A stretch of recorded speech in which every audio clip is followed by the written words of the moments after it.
That's a Roman belt buckle. This says parasites. Parasites. Yeah. And parasites meaning people? No, Or meaning parasites. meaning parasites. So when you're working on this, this Roman belt buckle, how'd you decide to? Oh, that's from a drawing. I did at the Metropolitan of Roman belt buckle that was bronze. And so you just decided you wanted to put a Roman belt buckle there and went to your drawing? No, I wanted to put a Roman belt buckle on this painting, right? I had the idea to do it, and then I went over to Metropolitan Museum and I did the drawing of the buckle, and I came back with it and I put it right there. Oh, well, that's kind of a slow process. I'm a slow person.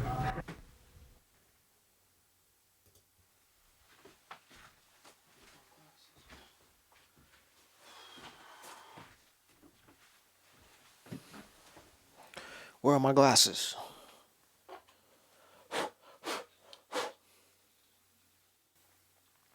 I have these broken glasses here. You know, I guess I'm gonna have to wear them because I can't find my other glasses. Might have left them in the car.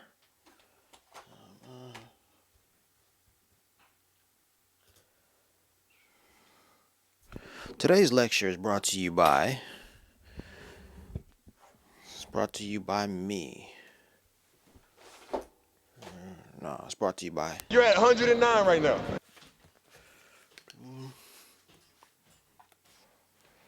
Can't find my glasses, and this light is bright.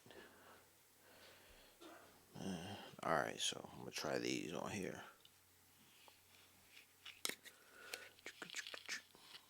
My hair was slicked back,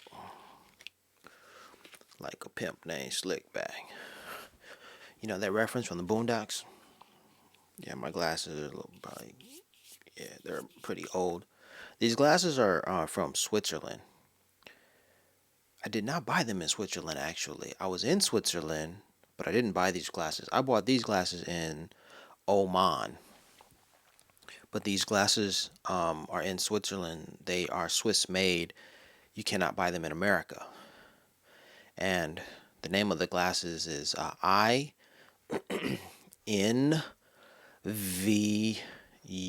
The letters INVU. You dig? I envy you. Envy. Green with envy. I envy you. Alright. We're going to try to make this as short as possible because the first time I recorded a video about Basquiat, it took 30 minutes. I saved it on my iPhone, and then I tried to transfer that file to my iMac. Couldn't do it. I had to upload it to YouTube. YouTube uploaded it at a very low resolution, 360, 380 or something like that, P. And it took 3 days. It took 3 days for the video to get uploaded. I just kept watching. It was like 20%, 40%, 50, 60, 80. And then 3 days passed. And finally, I got it uploaded. Alright. You're looking at my screen. And we just played that interview. Let's see. Patty Astor, Fab Five Freddy, Jean-Michel Basquiat, Art in the Streets. Mocha TV, episode 18, the Museum of Contemporary Art, uploaded 10 years ago, yada, yada, yada. And the dude who was interviewing Basquiat, what's his name? Proper interviews and text. Mark H. Miller, I guess Mark H. Miller, asked or stated that Basquiat was he worked slowly, and Basquiat responded, I guess I'm a slow person. Right on, Basquiat. Let me tell you, I learned about Basquiat in 2005 at MoCA, at the Museum of Contemporary Art in Los Angeles, and I was impressed with his work. I was so many emotions. I felt like I was saddened because bro was dead, and we're looking at his art, and I'm just like, dang man, how come young black dude couldn't have lived his life out? Like, why does he got to be dead? You know, saddened by that. I was perplexed or vexed. I saw his work and I couldn't understand it. It was just like, it was different.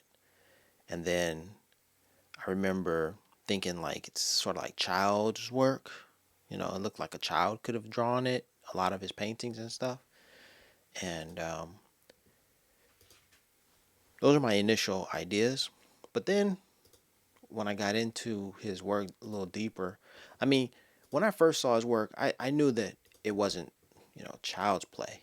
He wasn't, this wasn't, I guess, some ignorant art.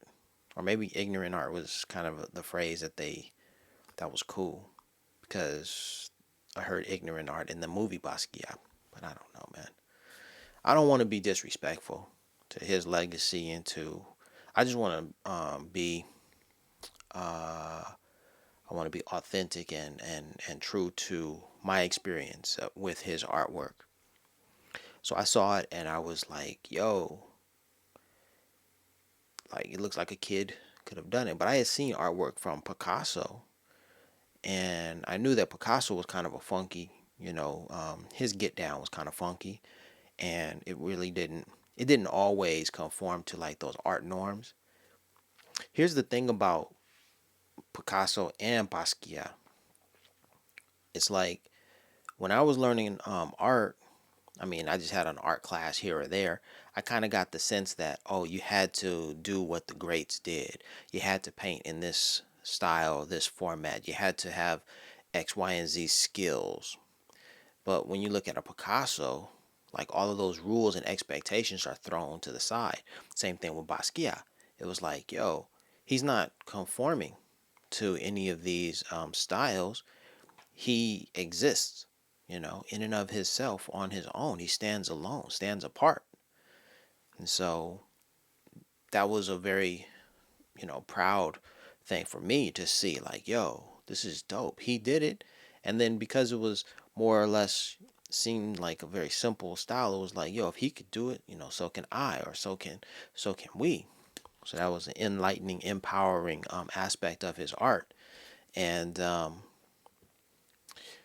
but then it's not child's play because there's so much baked into his works of art. There's so much that he's talking about. There's so much lived experience that is being represented in his work. I'll give you an example. I went to the King Pleasure. I went to the King Pleasure art exhibit in New York a few months ago. I ordered this online. Basquiat pen. Yup. Got my wallet here. I got this from the museum, the National Museum of African American History in Washington, D.C. A Herschel wallet with Basquiat on it. Anyway, what was I saying? It's not child's play because baked into his work, there are lived experiences. That's what I wanted to say. But I would not have known that had I not like done a little bit more research. And that research entailed me going to New York, going to the King Pleasure exhibit. But it also entailed me buying the book. It's over here. I have to go through some things to grab it. I should have prepared it so I would have it. But the King Pleasure book, museum book, the exhibit book. All right, so I was reading that his sisters basically broke down one of the paintings. And they were like, yo, he's talking about our family. He's talking about the bongos that were being played in the basement of the apartment of their home. And then he's talking about the family members. And so there was so much written on the canvas. To the layman, to someone who is unaware and doesn't know, you look at it and be like, I don't know what he's talking about. You might even, it might even say it's chicken scratch, you know. But then for someone who is, a member of the family, someone who is close to the artist, they can decipher it and say, "Oh no, he's just talking about, our daily lives. He's talking about the weekly happenings at our home. He's talking about, yada yada yada." And so when they broke that down for me, I was very much more appreciative because I could understand him a little bit more. Now, that's a very specific work of art that I'm referring to, but there are other works of art that he's tackling themes that are pretty much accessible by any black male. And so you look at it and you're like, yo, I got it. I got what he's saying. Right? Other times it's like, I don't know. I can't decipher it. And then other times, when someone gives you some more information about dude, then you're like, oh, I see. Yeah. That's a very personal, work. But I understand where he's coming from. So Basquiat is really deep. No child's play here. This is no child's play stuff, right? So, what did I want to show you? I pulled up. Okay, let me pull up my notes because I wrote the notes. There we go. These are notes written by, who was it? Bell Hooks. So peep game, I was online and I was like, I was following the King Pleasure exhibit Instagram page, and then that led me to the King Pleasure, what is that called? Facebook group. I got to the Facebook group, and then I was chatting with some other fans, and someone said, check out this article. Sent me an article to check out, and it sent me to this Bell Hooks article, and I read it, and now I'm going to read a few excerpts from it. Those excerpts that resonate with me. All right. So Bell Hooks understood Basquiat, or at least she, from her perspective, she was able to gather a whole lot from his artwork, and I think that's fly. Here's what she wrote: Fame, symbolized by the crown, is offered as the only possible path to subjectivity of the black male artist. To be unfamous is to be rendered invisible. Therefore, one is without choice. You either enter the phallocentric battlefield of representation and play the game, or you are doomed to exist outside history. Basquiat wanted a place in history, and he played the game. In trying to make a place for himself, for blackness in the established art world, he assumed the role of explored colonizer. Wanting to make an intervention with his life and work, he inverted the image of the white colonizer. There's a lot to unpack there, but the idea that you have to play the game in order to survive, in order to be visible, is, it's rough. I think of Kanye West. Kanye's out in the public, in the public's eye. He's a public figure, and he says some wild stuff. Does he mean what he says? I think a lot of it he does, but then there are other things that are just, it's like, bro, be careful what you say, man. It's not, you know, it's not just the way that you think it. Matter of fact, my late high school teacher said, do not believe everything that you think. Alan Kaplan said this, and I think that's really important. Don't believe everything that you think. Don't believe all of the things that you think based upon the assumptions that you make. You have to do a lot of research, and it's not your perspective isn't the only one. You're not always right. So the thing with Kanye is he's got to be in front of the people and saying all of this wild stuff in order to be visible. So that's one of the ways that he plays the game. That's the way it is. So fame symbolized by the crown. The crown is all throughout Basquiat's work. The crown, here's the pin of the crown right here. What do? They do something like this when they're showing stuff. Alright, let me put it like right there or something, maybe. Put it between my fingers. Like that. Yeah, so the crown is really important. That crown is what everybody, according to Albert Diaz, Jean's, good friend, if not best friend, for, a time in his life. But his right-hand man, his cohort, co-conspirator, they created Samo together. So Albert Diaz said, Basquiat had his way of drawing the crown. You dig? The crown isn't, isn't only Basquiat's thing. No, it's about a graffiti. It's about a street art. It's about. That was my tag right there. It says this. I see bomb in there. Yeah, Bomb 1. that's it. Now the thing about the crown is a graffiti thing that no one fucking invented. It's just like, you know, I mean, there were some early examples of it.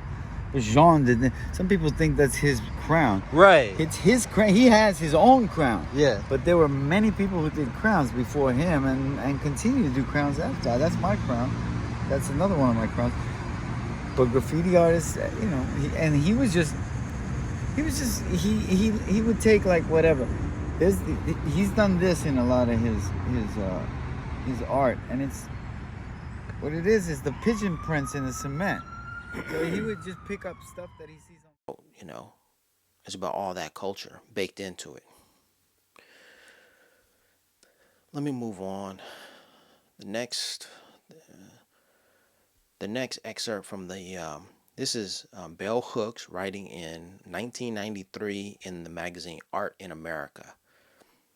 She writes, Basquiat's paintings bear witness, mirror this almost spiritual understanding. They expose and speak the anguish of sacrifice, a text of absence and loss.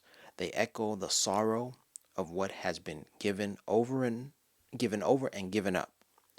McEvely's insight that in its spiritual aspect, Basquiat's subject matter is orphic, that is, it relates to the ancient myth of the soul as a deity lost, wandering from its true home and temporarily imprisoned in a degradingly limited body. Appropriately characterizes that anguish. What limits the body in Basquiat's work is the construction of maleness as lack. To be male, caught up in the endless cycle of conquest, is to lose out in the realm of fulfillment. This is Bell Hooks writing this, and I want to say she hit the nail on the head. I'm going to say this. She touches on spiritual understanding. She touches on the spiritual, the soul. She touches on deities. And I want to say this work of art right back here, which is like right now one of my favorite works by Basquiat. It's an expression of a soul trapped in the limited body, in the degradingly limited body. It's a soul trapped. But see, the soul moved from Basquiat. The spirit moved from Basquiat into, you with me? You with me on this one? You're at 109 right now. Nipsey Hussle. Now, there's some overlap because Basquiat died in 83. Nipsey was born in 85. This painting was created in 82, right? But here's what I would say about that. The spirit lives within Basquiat and his body, but then the spirit also lived within Nipsey. And the spirit transferred from Basquiat into Nipsey. Or rather, the spirit found a home in which to express itself. And how do I know this? You're at 109 right now. All of the experiences I had with those numbers, 10, 9, and then to find that this work of art right behind me, this is a print. And the picture that you're going to see right in front of you, that's of this work right here, has those special numbers written in it. Yeah, y'all. Basquiat wrote. You're at 109 right now. 109 on that artwork. Okay, so why do I bring up Nipsey? Because that artwork looks suspiciously, curiously similar to the photo that Nipsey took when he was in Japan. Japan, you say? Yes, Japan. What's so interesting about Japan? You're at 109 right now. 109.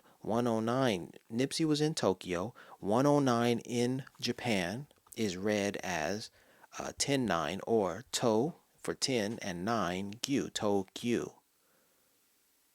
So in Japan, 10-9 is really, really an important number because they play something called Goro Awase. They play with the numbers.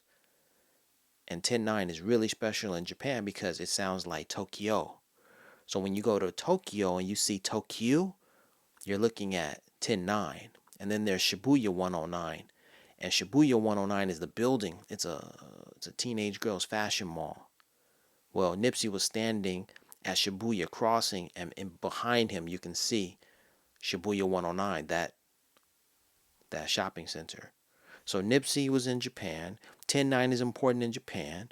Basquiat painted 10-9 on the painting, and the painting that Basquiat painted looks like the picture that Nipsey took when he was in Japan.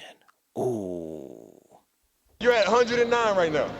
And I'm just bringing this to you to let you know that I've had many encounters with these numbers 10-9 in very mysterious ways, so much so that I feel as if the spirit is calling me and telling me, hey man, keep focusing on 10-9. It's important. And I think I know why it's important. I'm gonna cut this video off right here and let you enjoy your day. But just remember, Basquiat King Pleasure is coming to Los Angeles in March. We have a little bit of time to wait for it, but it's gonna be lovely. I'll be there, inshallah, God willing, y'all. Peace and blessings. You're at 109 right now.